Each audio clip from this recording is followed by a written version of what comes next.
Hey everybody, Craig Cottle, Director of Nature Reliance School. Check it out. The other day I did a 15-minute podcast for the survival show in which I discussed basically mindset, skills, tactics, and gear on how to use that root ball right there. Well, since that time, I have cut out, you can see behind me, one log right there, and I've got another one that I need to make some more cuts on to drag it out. But I got to thinking while I was doing this, one of the things I talked about in that podcast, which you need to go check it out. If you're on an Apple device, then just use your podcast app. Do a search for the survival show. And again, it's like a 15-minute discussion, and there's all kinds of cool podcasts. It's growing over there. But what I wanted to do, kind of discombobulated. I've been cutting wood and dragging trees all day. But I got to thinking, I have this mindset, and I wanted to try to explain myself a little bit better than I did the other day. And that is, oftentimes you'll hear me just talk about farm boys, guys that work on cars, people that do a lot of work with their hands, even garbage men, for example. They do hard, honest work, and you know, dirty hands makes for honest work, right? But one of the things that comes out of doing that type of work, for me, I learned it on the farm, was how to literally adapt, improvise, and overcome. That's a concept that the Marine Corps has made rather famous, and it's one that I teach regularly in our survival classes.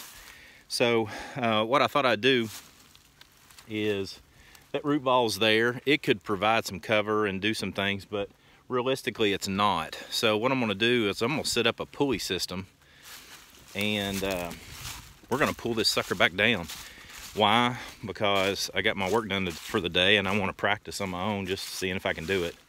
But here's what I've got. Just on the other side of the root ball is the tree itself. I've cut it off. There's about 2 foot of it stuck above the other side of the root ball.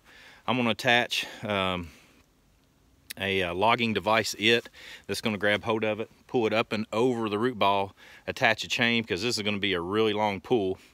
And if I pull this way or this way, it's not going to go if I pull left or right, basically. So I need to pull it straight back over, basically the direction that it fell, the opposite direction that it fell. So what I'm going to do is I'm going to use my yellow strap that you can see on the ground there. We'll bring it up around this Virginia pine.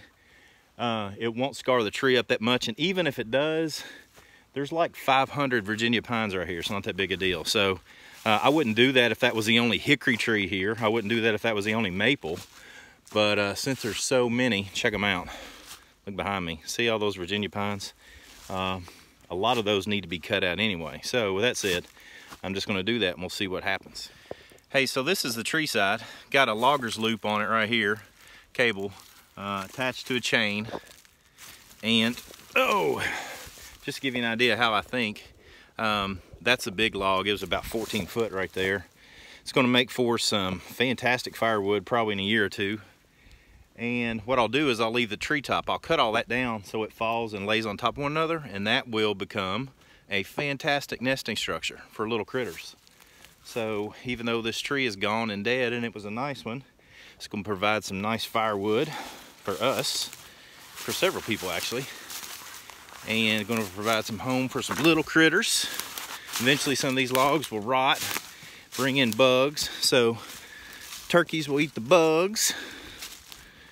And I get to play around in the woods today and try to learn a new way of adapting, improvising, and overcoming, and see how it works. If it doesn't work, we'll come up with something else. So, hang on. So, just about ready to pull it out. So check this out. The chain is up and over the root ball, and as it pulls, it's going to pull that chain down into the root ball, because that looks solid, but it's not. Chain comes up, attaches to my toe strap, goes around the Virginia pine. I'm gonna pull that way. So basically, the pulling mechanism is the pulley mechanism is the tree. So, and again, I wouldn't do that to that tree if it was a real desirable species, but it's definitely one that can move out. So I'll try to set this camera up, and we'll see what happens.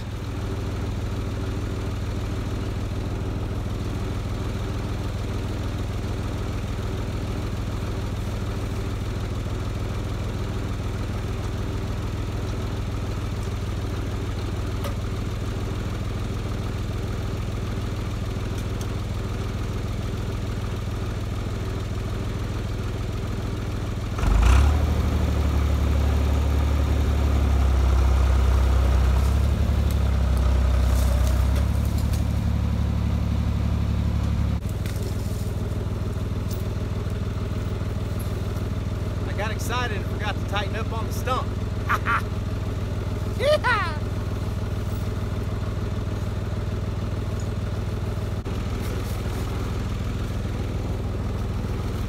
Operation Stump Removal, take 2.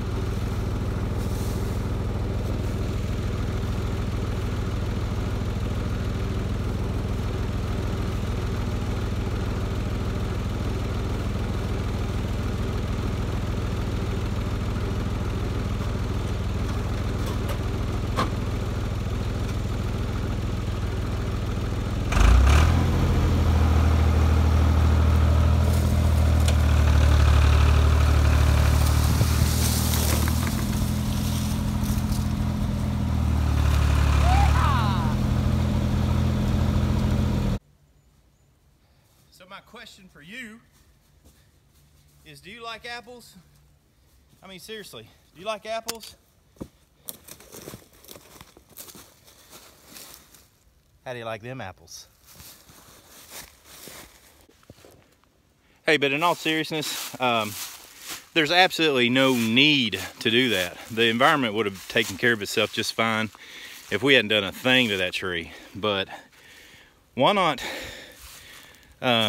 In another interview on the podcast the other day, we interviewed Matt Graham, and Matt Graham and I, man, I like that dude. I really like that dude. He and I have a lot of similar mindsets on a lot of things, but rather than complete and total preservation of an area, which I'm not saying there's anything wrong with that, but there are a lot of things wrong with just complete and utter preservation, why not make a positive impact on the environment? So I could have left that and it would have done just well, don't get me wrong, but here's some things that'll happen now. The ground underneath that is incredibly loose. There's a lot of root systems there. That is going to provide an incredible home for small animals, snakes, chipmunks, small burrowing animals that are here. Groundhog probably find its way in there a lot easier because the ground's a lot softer. The stump, I'm just telling you right now, that's getting ready to be the dinner table for a squirrel, because the squirrel will come there and he'll bust some nuts right on top of that stump right there. Mr. Hawk and Mr. Owl down the way will probably pick up Mr. Squirrel every now and then. So it's a dinner table for a couple of critters. The log's going to provide a lot of fire. We're going to use the bark to tan some hides. We're going to, again, use the wood to fire. I might make a bowl out of one of those logs. I've already set aside one big piece of it to use as a tomahawk target. The tops of the tree are going to be a fantastic home for small critters. You'll see it's all hanging in the air right now. What I'll do is I'll cut it so it all lays down. That provides another home for ground nesters such as turkey, you know, maybe even a grouse if there were some grouse in this area. There haven't been in a while. But there you go, man. I'm just telling you, make a positive impact on the environment. And please check us out on the podcast, the Survival Show podcast with me and David from Ultimate Survival Tips. He's a gear geek, a gear guy, gear nut. He talks all kinds of gear. I'm talking about a lot of wilderness stuff, a lot of situational awareness. So that's what this was all about today, was basically just learning how to adapt, improvise, and overcome in a place that I really didn't have to, but why not? Why not just build my mindset? So, as always with Nature Alliance School, check us out on that podcast. Check us out on YouTube. Pick up my books. Man, I appreciate anybody and everybody that supports whatever we do. The podcasts are free, so get in on the podcast. So, check that out. Always, come on, join in. Excuse me. I'm not getting choked up or anything. Just got something in my throat. Sorry. Come on, join in. Let's learn together.